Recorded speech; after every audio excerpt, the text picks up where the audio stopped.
Mikey in less than a second does something that I find to be quite strange. He puts his phone to his ear and he begins a conversation. So we're going to watch that clip in its entirety. Mark is going to bring it in.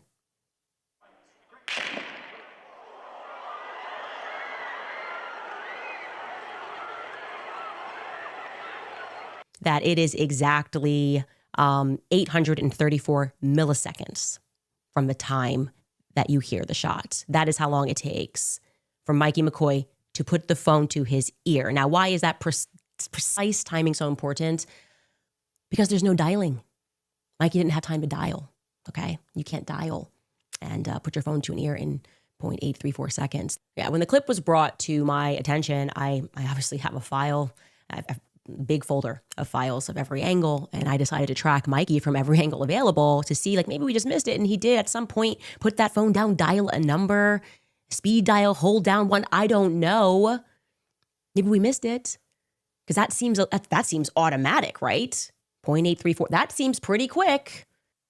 The only logical conclusion that I can come up with, and many others, because I've pressed, I said, play devil's advocate. I want you to advocate for Mikey McCoy. I want you to play lawyer, and you are representing your client, Mikey McCoy. What was he do? How did he do it this quickly? No one could win this game. The only logical conclusion that we come up with was that Mikey was already on a phone call at 12:23 p.m. By 12:23 p.m., he was already on a phone call. So I said, let's go back a little earlier in the footage and see if we can find when he actually maybe dials onto the phone. Maybe we can see him pick up the phone and begin a call before the shot takes off. And then after beginning that call, if we're following this logic, that would mean he puts his phone down until Charlie gets shot. And we were able to find what we think could be that moment. And I can tell you that it is 1 minute and 45 seconds approximately before that shot goes off. And we can watch that here. You see Mikey's on his phone here. And you're going to see he pulls it up and he starts to cover his ear again. Now, that could be unrelated. Again, we're taking a guess here.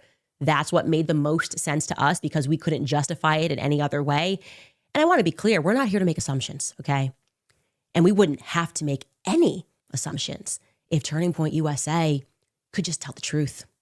They could just be open and they could be honest about everything. Okay, I obviously went out to both Mikey McCoy and Andrew Colvett for a statement, asked those two questions. Hey, who were you on the phone with? What's going on here? No response.